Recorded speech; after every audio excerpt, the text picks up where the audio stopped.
Hello बच्चों, मैं आपका आडी सर लेकर आया हूँ आर्म्स एकेडमी डिजिटल चैनल पे एक नया चैप्टर 11 स्टार्ट हो चुका है। हम लोगों ने पढ़ना शुरू भी कर दिया है। So let's begin with this chapter that is biological classification. अब क्लासिफिकेशन हमने लिविंग वर्ल्ड में थोड़ा सा इसके बारे में पढ़ा हुआ है। क्लासिफिकेशन मतलब क्या और ये क्लासिफिकेशन का बेसिस क्या होता है। Like we usually classify the anything on the basis of similarities और डिसिमिलैरिटीज। जिनमें सिमिलैरिटीज है उनको इकट्ठा करते हैं, जिनमें जहां पे डिसिमिलैरिटीज दिखते हैं तो वहां से उसको सेग्रीगेट करते थे। अब ह्यूमन ने भी बहुत पहले जमाने से लाइक आजू बाजू के जो प्लांट्स है, एनिमल्स है, उनको क्लासिफाई करना शुरू कर दिया on the basis of what, useful और हार्मफुल, या यूजफुल और नॉट यूजफुल, इस क्राइटेरिया में। उसके बाद जैसे हमारी समझ बढ़ती गई, जैसे हमारा साइंस डेवलप होने लगा, धीरे धीरे हुआ है, एक दिन में नहीं हुआ है, तब जाकर हमने like we started applying certain scientific criteria to classify the living organism. देखो, हमने लिविंग वर्ल्ड में पढ़ा है कि like we applied certain criteria to classify the things into living organisms and non living organisms. ये लिविंग वर्ल्ड में हमने पढ़ा है। उसके बाद लिविंग ऑर्गेनिजम्स में हमने उनको क्लासिफाई करना शुरू कर दिया on the basis of certain criteria.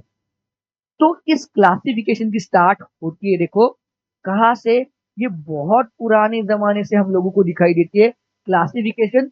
Like Aristotle was the first और earliest to attempt the more scientific classification. क्या किया था इन भाई साहब ने, देखो बहुत पुराने जमाने की बात बता रहा हूँ या बहुत पुराने जमाने की हम बात करें, देखो हम क्या क्या बता रहा हूँ मैं, देखो Aristotle he was from the 384 BC. इतने पुराने, ये अगर आप देखोगे that is nearly 2500 years ago.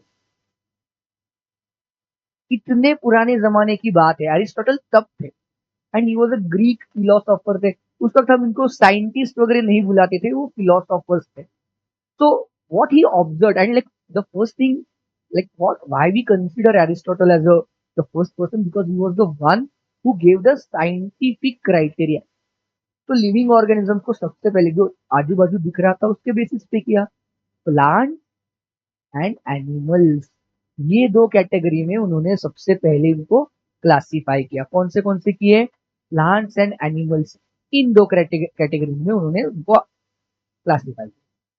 Plants को on the basis of their size, trees, shrubs and herbs, morphological characters में ना, हाइट कितनी दिख रही है, कितना है, उसके बेसिस पे उन्होंने कर दिया। And in case of animals when he started classifying, तो उन्होंने देखा like if they are without RBC, मतलब ब्लड अगर व्हाइट है, तो उनको बुलाया एनेमा। क्या बुलाया, anaima. If blood is without RBC, उनको बुलाया anaima. And if blood is with RBC, मतलब ब्लड रेड है बट ऑब्वियसली, तो उनको बुलाया एनेमा। तो ऐसे दो कैटेगरीज में, देखो अनेमा एंड एनेमा, ये वर्ड आपको एनसीईआरटी में नहीं है। एनसीईआरटी में without RBC and with RBC, और whether the RBC are present और एब्सेंट, ऐसे है आप। तो सबसे पहले क्लासिफिकेशन अरिस्टोटल जी ने कर दिया। यहाँ पे खत्म हुआ क्या, no, I would say it was the actual beginning of the classification, जहां पे हम लोगों ने साइंटिफिकली ऑर्गेनिज्म को, लिविंग ऑर्गेनिज्म को क्लासिफाई करना शुरू किया।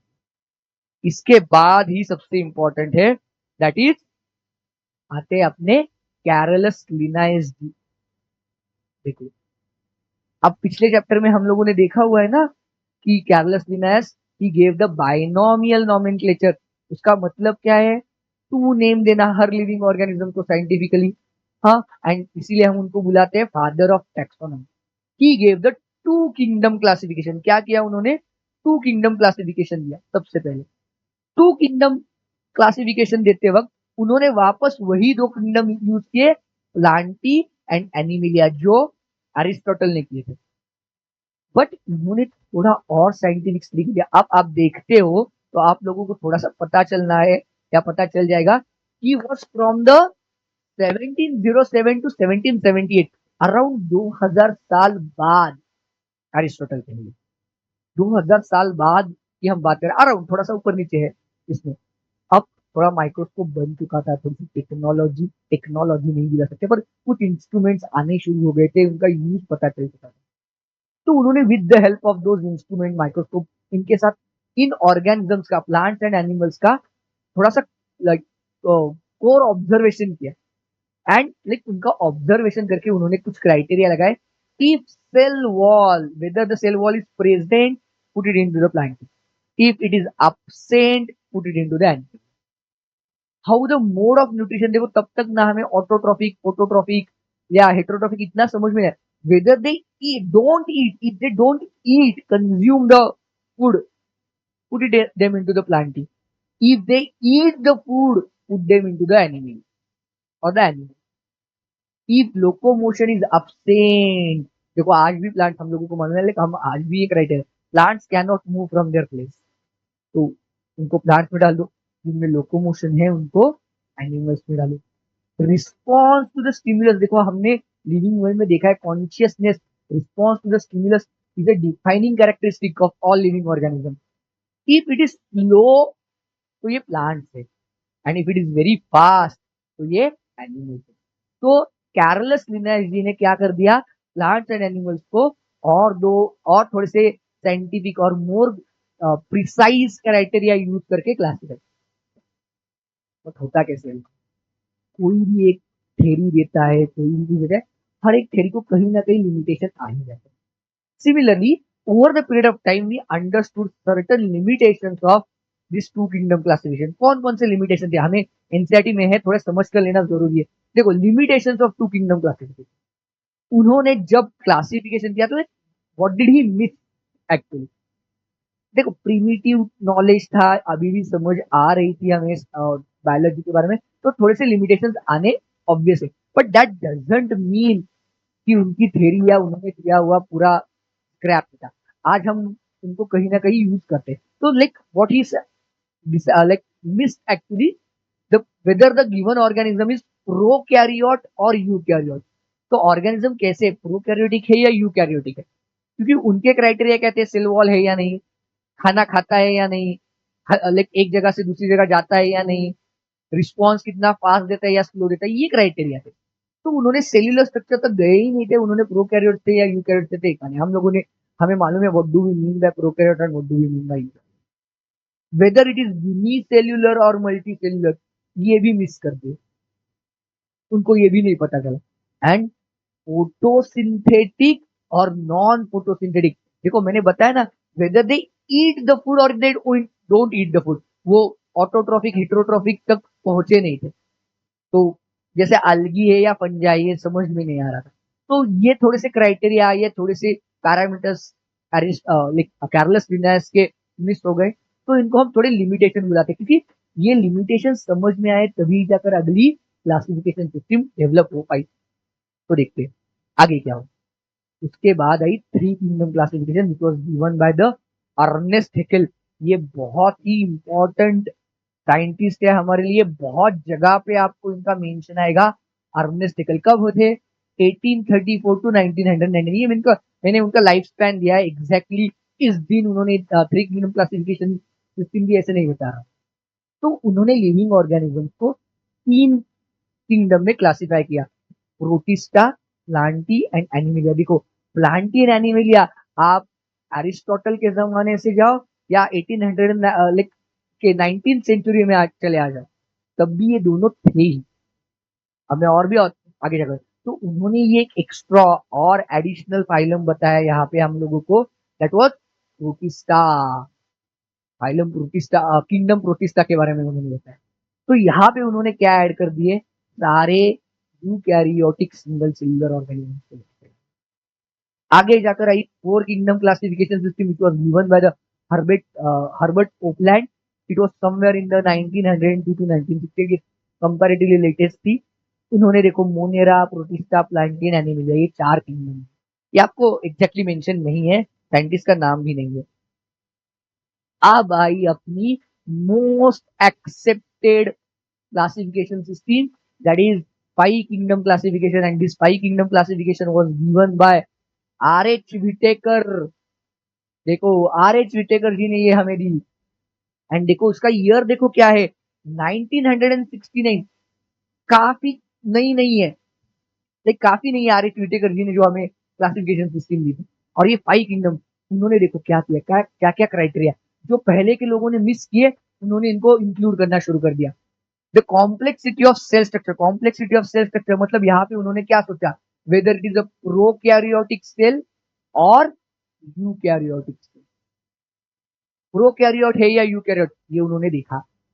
कॉम्प्लेक्सिटी ऑफ बॉडी, थैलस और ऑर्गेनाइजेशन, सेल है, यूनिसेल्युलर है, मल्टी सेल्युलर है, ये भी देखा। रिप्रोडक्शन देखो, whether it shows the asexual mode of reproduction और सेक्सुअल मोड ऑफ रिप्रोडक्शन, ये भी उन्होंने अपना क्राइटेरिया बना लिया।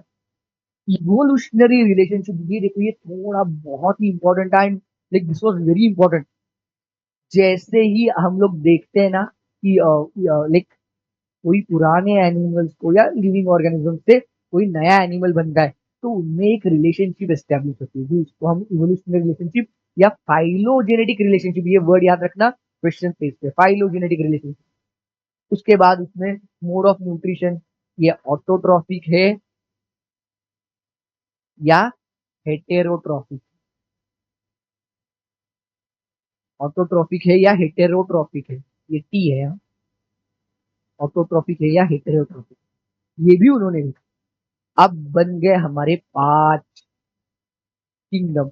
सबसे पहला किंगडम था किंगडम मोनेरा। इसमें क्या है देखो, मैं अगले स्लाइड पे जाकर दिखाऊंगा, ये थे अपने मोनेरन, मोस्ट प्रिमिटिव। उसके बाद आए प्रोटिस, एंड इन प्रोटिस से देखो मैंने ये डायग्राम ना डिजाइन बनाने के लिए नहीं दिया, यहाँ पे मैं इसको बता सकता हूँ, दिस हैज